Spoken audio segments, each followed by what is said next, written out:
आज हम करेंगे एक और ट्यूटोरियल जिसमें आज आपको मैं सिखाने वाला हूँ कोऑर्डिनेट्स के बारे में। जी हाँ दोस्तों, आपने मेरा रिसेंटली वीडियो देखा होगा जिसमें मैंने इस टाइप का आपको प्रोडक्ट बना के दिखाया था। ठीक है, तो उसमें आपने देखा होगा कि जब भी हम कोई भी फेस सेलेक्ट कर रहे थे, मान लो आपको कोई भी ऑब्जेक्ट किसी फेस के ऊपर बनाना है, तो हमें दो चीज़ों की जरूरत पड़ती है। एक तो अगर आपका डायनेमिक यूसेज ऑन होना चाहिए यहाँ से। सॉरी, ये आपके पास ये डायनेमिक यूसेज की कमांड है, ये आपके पास डायनेमिक यूसेज ऑन होना चाहिए। दूसरा, आप कोऑर्डिनेट्स का यूज करके बना सकते हैं। तो मैं आज आपको पूरा एक्सप्लेन करने वाला हूँ कि अगर आपको प्लेन सेलेक्ट करना होता है या प्लेन से आपको सेट करना होता है तो आप कैसे उसको सेट कर सकते हो। तो चलिए स्टार्ट करते हैं। जैसा कि अभी आप यहाँ पर देख पा रहे हो, जैसे कि मैंने आपको बताया था कि कोई भी ऑब्जेक्ट आप बनाते हो, जो भी आपका स्केच यहाँ पर बना हुआ है वो 3D में जिस डायरेक्शन से आपका जेड होगा उसी डायरेक्शन में आपके पास वो आपका परफॉर्म करेगा। ठीक है, तो यहाँ पर आप देख पा रहे हो, अगर आप जेड की पोजीशन चेंज करना चाहते हो, जैसे मान लो अभी जो मुझे ऑब्जेक्ट बनाना है इस पेज के ऊपर, क्योंकि अभी मैं जो भी ऑब्जेक्ट बनाऊंगा, सपोज करो मैं एक रेक्टेंगल बनाता हूँ, मैंने रेक्टेंगल बनाया यहाँ से, ये आप देख पा रहे हो ये टॉप व्यू पे बन रहा है, यहाँ पर बन रहा है। इसका जो जेड होगा ये तो ऊपर की तरफ एक्सट्रूड हो सकता है या फिर ये नीचे की तरफ एक्सट्रूड हो सकता है। इसी तरह अगर मुझे इसको साइड में बनाना है, मान लो इस साइड में यहाँ पर बनाना है, तो उसके लिए आप क्या कर सकते थे, डायरेक्ट या तो इसका यूज कर सकते थे, या मेरे पास जो डायनेमिक यूसेज है इसका हम यूज कर सकते थे, वो डायरेक्ट बना सकते हैं। या फिर आप क्या कर सकते हैं, आपको प्लेन सेलेक्ट करना पड़ेगा, वो आप यहाँ से इनका यूज करोगे। तो इसमें तीन टाइप के होते हैं। देखो मेरे पास फेस यहाँ पर दिया हुआ है, तो आप ऑलरेडी फेस का यूज कर सकते हो अगर आपके पास फेस प्रेजेंट है तो। जैसे मैं इस फेस को प्रेजेंट करता हूँ, अब यहाँ पर देखो जैसे आप सिलेक्ट करोगे तो हाईलाइट हो जाएगा आपका, और आपको वहाँ पर उसको सिलेक्ट कर लेना है। जैसे आप इसको सिलेक्ट करते हो तो आपके जो कोऑर्डिनेट्स है ये देखो, अब आपके पास क्या होंगे उसके, अभी आपको एक्सेप्ट करना पड़ेगा, एक बार फिर से आपको एंटर करना पड़ेगा। एंटर जैसे ही आप करोगे, यहाँ पर आप देखो कि आपका जो जेड की पोजीशन है वो चेंज हो चुकी है। अब यहाँ से कोई भी आप ऑब्जेक्ट को क्रिएट करते हो या बनाते हो, तो ये जैसे हमने रेक्टेंगल बनाया तो आपको इस साइड में आपको यहाँ पर दिखेगा, इस पेज के ऊपर आप दिख रहा है। ठीक है, तो यानी अब आपका जो बनेगा इस पेज के रिस्पेक्ट में बन रहा था, यहाँ पर जो बन रहा था वो नीचे वाले पेज के रिस्पेक्ट में बन रहा था। अब जैसे कई ऑब्जेक्ट होते हैं इसके ऊपर ही आपको डायरेक्टली यहाँ पर चाहिए, तो आप इस पेज को भी सिलेक्ट कर सकते हो। पेज आपने सिलेक्ट किया, ये मैं पेज रखना चाहता हूँ, आपने एंटर किया, उसके बाद फिर से आपको एंटर करना पड़ेगा, तो ये अभी इस पेज के अकॉर्डिंग बनेगा, यानी आपका जो ऑब्जेक्ट बनेगा इस पेज के रिस्पेक्ट में बनेगा। अब यहाँ से कोई भी यहाँ पर एक सर्कल मैं यहाँ पर लगा देता हूँ, ये सर्कल क्रिएट कर लेता हूँ। आप यहाँ पर अभी हाईलाइट नहीं करेंगे, मैं थोड़ा सा दूर बनाता हूँ, ये मैंने दूर बनाया। अब आप यहाँ पर इसको रोटेट करके देखना चाहते हो तो देखो ये आपके पास ऊपर की तरफ ही बना है, क्योंकि जहाँ पर ये फेस होगा वहीं पर आपका बना है। ये आपका नीचे की तरफ था, ये आपका साइड में बना हुआ है, यहाँ पर जो हमने ये फेस सेलेक्ट, जो मैंने ये फेस सेलेक्ट हुआ था बिल्कुल इसके सीध में होगा आपके पास, यहाँ पर आप देख पा रहे हो। तो इस तरह से आप देख सकते हो। दूसरा आपका जैसे यहाँ पर एक फेस है, तो आप फेस के अकॉर्डिंग आप सेट करोगे। इस फेस पे मैं यहाँ पर सेट कर लेता हूँ, तो यहाँ पर मैंने इस फेस को सेट कर लिया है। उसके बाद एंटर करोगे, अब आपके पास जो कोऑर्डिनेट्स होंगे वो आपके पास ऐसे परफॉर्म करेंगे, यानी आप जो भी स्केच बनाओगे, अब यहाँ से मान लो मैं स्केच करता हूँ, मैं इस तरह से बना रहा हूँ, तो जैसा मेरा ये फेस है इस तरह से टेपर में गया होगा, तो टेपर में आपके पास यहाँ पर ये आएगा। अब अगर आप इनको एक्सट्रूड करते हो तो आप यहाँ से आप देख पाते हो, यहाँ से एंटर कर लिया, आप एंटर करके इस तरह से आप कर सकते हो। ऊपर की तरफ लेके जाओ तो ऊपर की तरफ ले सकते हो, नीचे की तरफ करोगे तो वैल्यू नीचे की तरफ डायरेक्ट आप क्लिक कर सकते हो, तो आपका टेपर उसमें आने वाला है जैसे आपका प्लेन था बेसिकली। ठीक है, यहाँ पर आप देख पा रहे हो, मैं इनको अगर करता हूँ, जैसे मैंने इसको एक्सट्रूड किया, एंटर कर दिया, अब ये ऊपर के डायरेक्शन में होगा क्योंकि इसमें हमारे पास ऊपर की तरफ था।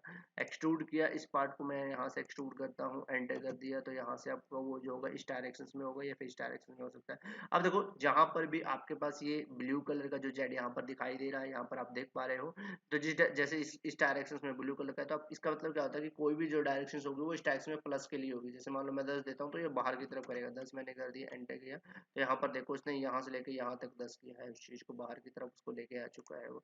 यहाँ पर भी आप देखोगे तो यहाँ पर आप देखोगे वो आपके पास कितना है, 10 10। ये देखो उस फेस से 10 डिग्री वो बाहर की तरफ लेके आया। अगर आपको अंदर की तरफ करना तो आप माइनस में उसकी वैल्यू आप दे सकते थे। ठीक है, तो ये चीज होती है। दूसरा, अब आप ये फेस सिलेक्शन फेस के थ्रू इसको सेलेक्ट कर सकते हो। कुछ ऑप्शंस और हैं हमारे पास जो बेसिकली यूज होते हैं डायरेक्टली व्यू के। अब जैसा आपके पास व्यू होगा वैसा आप वैसे भी आप कोऑर्डिनेट को सेट कर सकते हो। जैसे कि अभी मैंने यहाँ से व्यू के थ्रू मैं कर लेता हूँ, मैंने व्यू किया, तो अब देखो जैसा मेरा व्यू है, अब जैसे जैसे ये बना हुआ था उसके अकॉर्डिंग में सारे कोऑर्डिनेट जो मेरे चेंज हो गए। अब यहाँ पर जो भी ऑब्जेक्ट आप बनाओगे वो बिल्कुल जो आपका व्यूज आपने यहाँ पर दिया हुआ है उसके अकॉर्डिंग आपके पास बनने वाला है। यहाँ पर देखो मेरे पास इस तरह का व्यू था, टेपर में ऑलरेडी व्यू था तो टेपर में बना, यहाँ यहाँ पर आप प्लेन भी देख सकते थे मेरा, ठीक है। ये देखो आप वो टेपर में आपके पास वो बना हुआ है, यानी आप अपने व्यूज के अकॉर्डिंग भी आप बना सकते हो डायरेक्टली।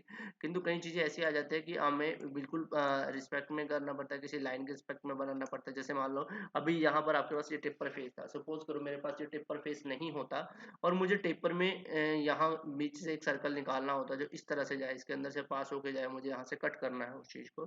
तो उसके लिए आपके पास एक और ऑप्शन है यहाँ से, तब आप जो मेरे पास ये 3 पॉइंट है आप इसका यूज कर सकते हैं। 3 पॉइंट का मतलब होता है कि आप अलग अलग पॉइंट दे सकते हो कहाँ से आपको करना है। तो आप 3 पॉइंट का आप यूज करोगे, 3 पॉइंट पे आप जाओगे, ये आपसे पूछ लेगा कि कहाँ कौन कौन से पॉइंट आप यहाँ पर देना चाहते हो। तो यहाँ से पहले मैं इसको घुमा लेता हूँ, जो मुझे लाइन रखनी है उसके रिस्पेक्ट में हम देंगे यहाँ पर। तो उसके बाद यहाँ से एग्जिट करना है। अब मैं पहले फर्स्ट पॉइंट जो है मैं इसको लाइन को ये एंड जो बीच पॉइंट है उसको सिलेक्ट कर लेता हूँ, और जो दूसरा पॉइंट होगा यहाँ से हम इसको सेलेक्ट कर लेते हैं, जो मेरे पास ये लाइन का जो यहाँ मिड पॉइंट होगा, ये मेरे पास जो एंड पॉइंट है इसको मैंने सेलेक्ट कर लिया। ये सेलेक्ट करने के बाद ये आपसे तीसरी एक्सिस पूछेगा, सॉरी अभी इसने यहाँ से तीसरी एक्सिस फिलहाल नहीं पूछी है, उसको हम फिर से करेंगे। 3 पॉइंट में आपने किया, फर्स्ट पॉइंट आप यहाँ पर दे दोगे, जो मेरे पास होगा फर्स्ट पॉइंट। उसके बाद ये आपके पास यहाँ पर सेकंड पॉइंट, देखो अभी आपके पास तीसरा पॉइंट पूछेगा। अब तीसरा पॉइंट देखो यहाँ से जैसे ही अब मुझे क्या करना है, पहले आपने जो सेलेक्ट किया वो एक्स की पोजीशन डिफाइन की थी, यहाँ से यहाँ तक मेरे, और फिर जो आपने सेकंड दिया था वो मतलब इसको ओरिजिन मान के पहले आपने एक्स सेलेक्ट कर लिया, उसके बाद ये आपने वाई दिया था, उसके बाद अब ये सेलेक्ट कर रहा है जेड की पोजीशन की, जेड कहाँ पर सेट करना है, देखो उस डायरेक्शन में करना है, नीचे की तरफ करना है, ऊपर की तरफ आप करोगे तो वाई जेड आपका इस डायरेक्शन में हो जाएगा, इधर की तरफ तो इस डायरेक्शन, तो किस डायरेक्शन में आप प्ले करना चाहते हो। जैसे मैं जेड पॉजिटिव इस डायरेक्शन में रखना चाहता हूँ तो मैंने यहाँ पर कर लिया। अब जैसे ही आप यहाँ पर करोगे तो आपका जो व्यू है उसके अकॉर्डिंग बन जाएगा। अब यहाँ पर आप सर्कल आप क्रिएट करोगे, सर्कल आप यहाँ पर लगाओगे किसी भी पॉइंट के ऊपर, जैसे मिड पॉइंट से मैंने सेलेक्ट किया तो आपका सर्कल जो है इस टाइप से बनेगा।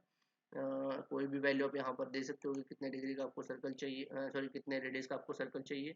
उसके बाद आप यहाँ से एक्सट्रूड करोगे, एक्सट्रूड करने के बाद इसको सिलेक्ट करोगे, एंटर कर दोगे। जैसे एंटर करोगे तो इसके अंदर से आप क्रॉस कर सकते हो, क्रॉस करने के बाद आप इसको ट्रिम कर सकते हो, जैसे आपको करना है वैसे आप कर सकते हो। अगर मैं यहाँ से ट्रिम के लिए, सॉरी ट्रिम का होता है सब्ट्रैक्ट, सब्ट्रैक्ट करोगे, सब्ट्रैक्ट स्पेस में से करना है एंटर, और स्पेस को करना है चलिए सॉलिड को, और यहाँ से एंटर कर देना है। तो आपका ये देखो इस तरह से आपका सब्ट्रैक्ट कर देगा। तो इस तरह से दोस्तों आप क्या कर सकते हो, देखो अलग अलग तरीके से आप अपने ड्राइंग को क्रिएट कर पाओगे। ये देखो इस तरह से आप उसको अलग अलग तरीके से उस चीज को आप क्रिएट कर पाओगे।